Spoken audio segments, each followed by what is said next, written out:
Hello and welcome to this lesson on the famous old tune Speed the Plough for the G-C Melodeon.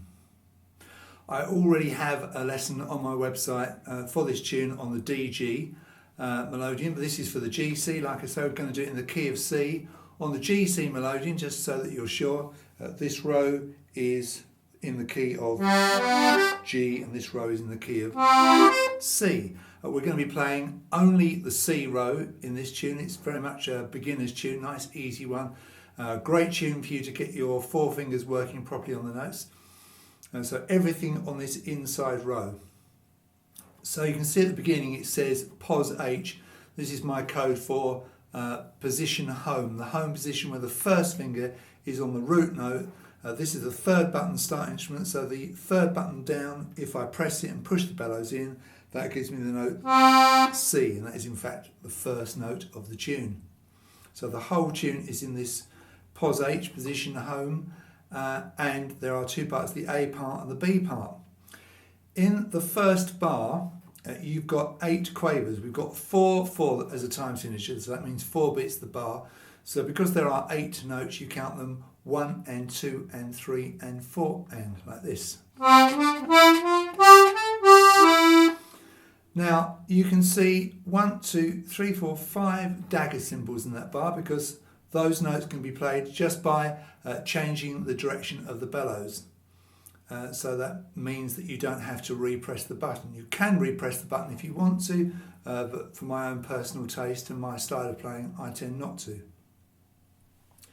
So let's look at the right hand, first of all, of that first bar. Like I said, the first note is C. It's button 3 on this instrument, and it's on the push. All the pushes are in bold type, by the way. So you put your first finger on the third button down, press, push the bellows in just slightly.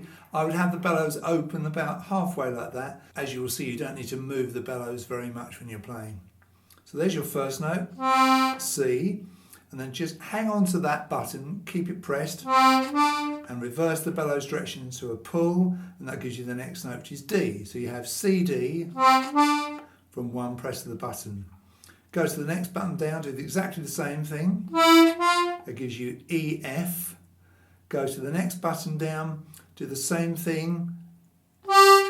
So you should have third finger on button 5 to do that, and in fact this time you can do a push, pull, push. You can get 3 notes for one press of the button. Push, pull, push. Keep pushing, come to the button above, play that button, still on the push, like I say, and that's the E, and that's the first bar.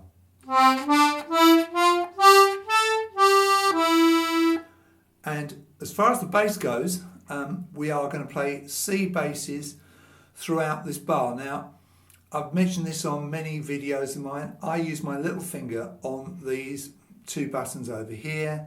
I use my third finger on these 2, my second on these 2, and my first on these 2. If you find that too hard, by all means move your fingers down, but I recommend it because it makes a lot of logical sense. So we need C bass and C chord. So it's this button here for the C bass, that's the capital C, and the small c indicates the C major chord just above that, both on the push. So that's your C capital, C lowercase, C bass, C major chord if you like, and you do that on the 4 main beats of the bar. So obviously those basses come with all the push notes and all the pulls. You have to make sure the basses aren't sounding, so you've got to lift the basses off. So that gives you this. There.